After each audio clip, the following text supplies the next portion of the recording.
Hey boys and girls, I hope you're all doing well. I'm going to read you a story called Beware of Teachers by Tony Blundell. It's the same author as who wrote Beware of Boys. In this story, the wolf goes to school where he's planning on eating the children, but the children persuade him to try and eat the teachers. Okay, Beware of Boys by Tony Blundell.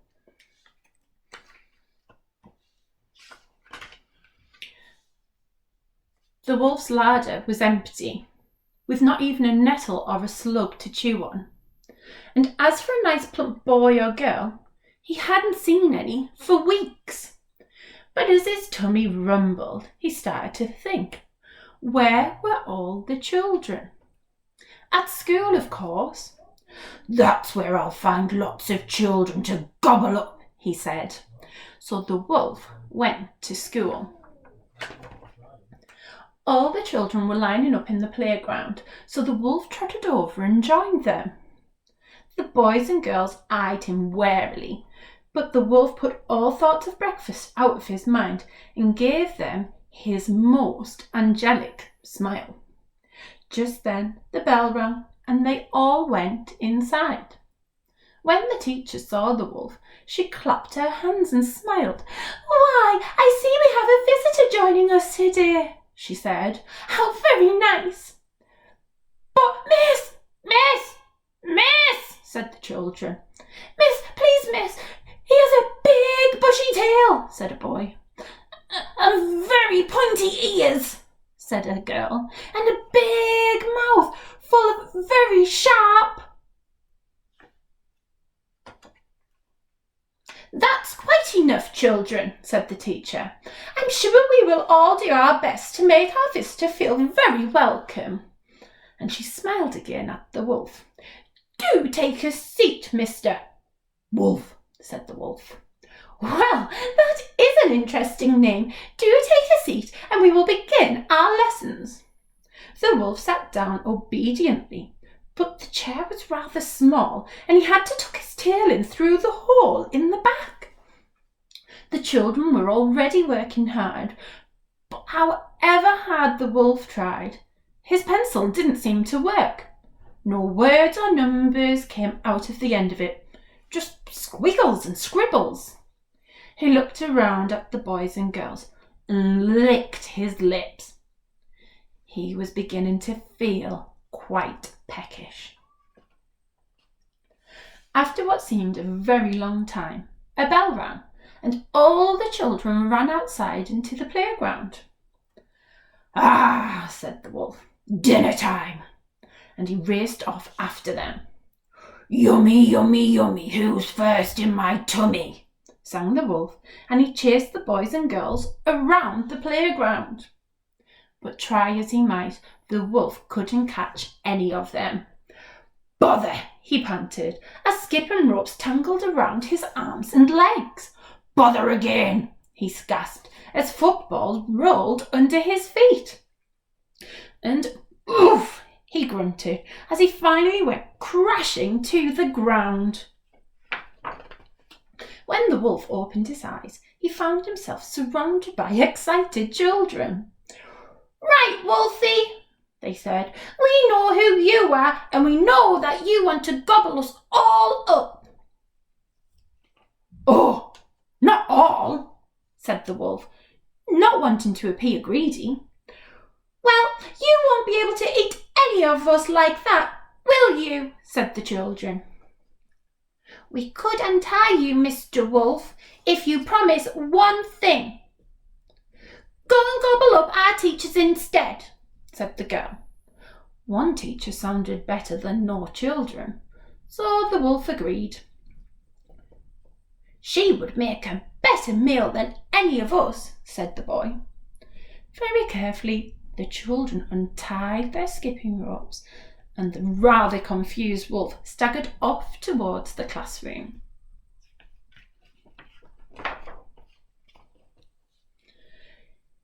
Just as he got there, the bell rang and the teacher called the children back inside. The wolf looked around for somewhere to hide. "Ah," he thought, "I can hide in here, and when the teacher opens the door..." He licked his lips. "Yummy, yummy, yummy. Teacher's in my tummy."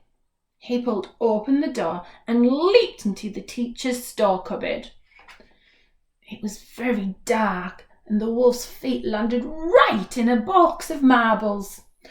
"Wah!" he said, as his feet slid out from under him, and "Ah!" as he did a perfect somersault, and as the paint pot's glitter and glue showered down on top of him. When the wolf opened his eyes, he found the teacher looking down at him, and she didn't look pleased. "Well, really, Mr. Wolf," she said, "what a terrible mess. A store cupboard is really not the place for gymnastics. You must not be a very clever wolf, are you?" The not very clever wolf looked up at the teacher's cross face and her waggy pointy finger. He had suddenly lost his appetite.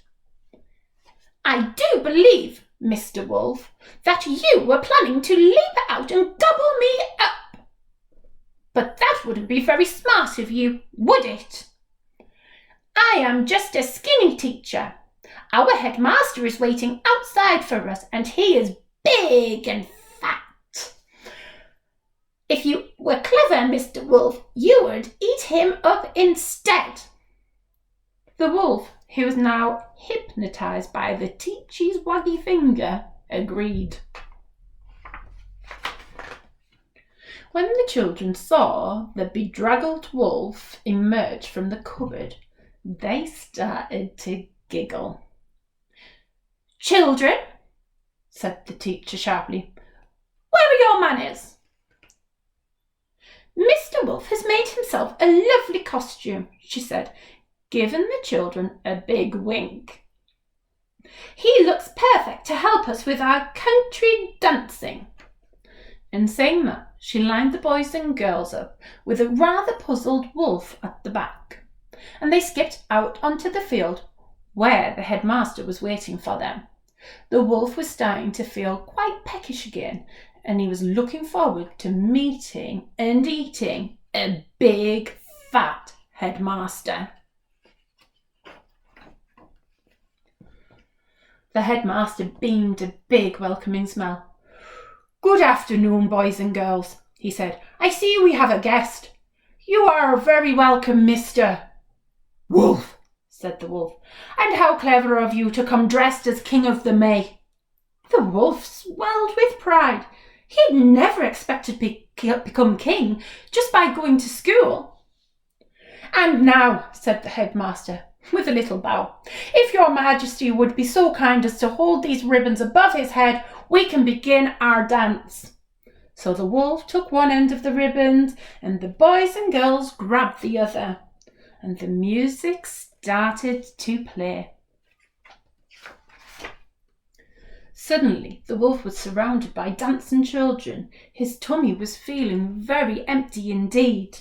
The children danced round and round the hungry wolf, skipping in and out and around each other. The boys dancing one way and the girls the other. And the more they danced, the closer they got to the wolf. He licked his lips. "Just a little closer," he thought, "and I can grab as many as I like," before moving on to the main course. Round and round danced the children, round and round. And rumble, rumble went the wolf's tummy, until at last he couldn't resist any longer. "Time for a bite to eat," he said to himself, and he prepared to pounce. It was at this moment that the wolf realised that he couldn't move at all. He was bound from head to toe in ribbons, and all he could do was wrinkle his nose. Before he could think what to do next, the music stopped and a bell rang somewhere in the school. "Hooray! Home time!" shouted the children, and they raced away towards the school gates. "Well, goodbye then, Mr. Wolf," said the teacher. "Thank you very much for visiting us. It's been most entertaining. Do come again," she said. "If you're not too tied up," added the headmaster, and they walked away across the field laughing. The wolf watched them go. "Bother," he said. Very much later, one bedraggled, bewildered, bad-tempered, and very hungry wolf hopped miserably home in the moonlight. "Grrr! If that is what school is all about," growled the wolf as he headed slowly back to his cave. "It's surprising those children learn anything at all." But they do, don't they?